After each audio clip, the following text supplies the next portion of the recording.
Welcome to Insights with Thomas Caldwell on November the 24th, 2022.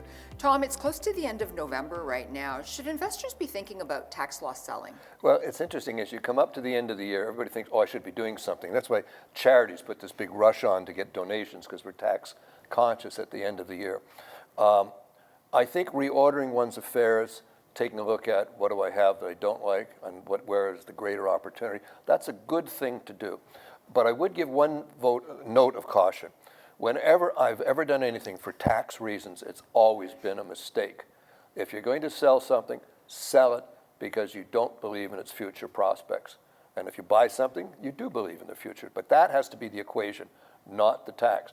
Because as I say, every time I've done something to take a tax loss, I'm out of it and I just watch the thing. Because often I will sell, or have sold, I don't do as much now, out of frustration or battle fatigue. I'm tired of owning it. It's not doing anything. And usually by the time you're at that point, everybody else is, that's usually the bottom. So just look at it from an investment perspective first, then decide on your tax loss. Because the tax loss will be there next year, whatever. But I don't do it purely for tax purposes. So I'm going to ask you to look into the future now. Oh, yes. So what do you think? The guru is in. What do I... Exactly. So how do you think the stock markets will do by the end of the year?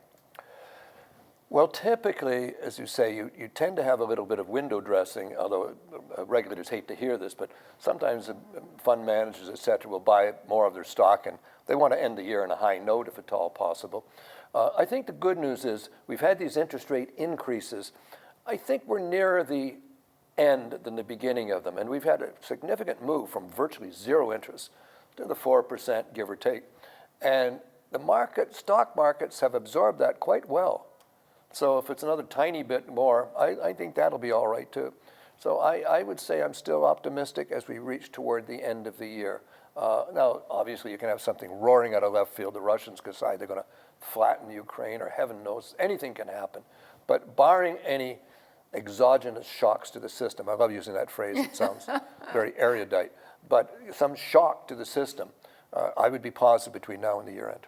Great. Thank you so much for your insights, Tom. Thank you. And thank you all for watching. Bye for now.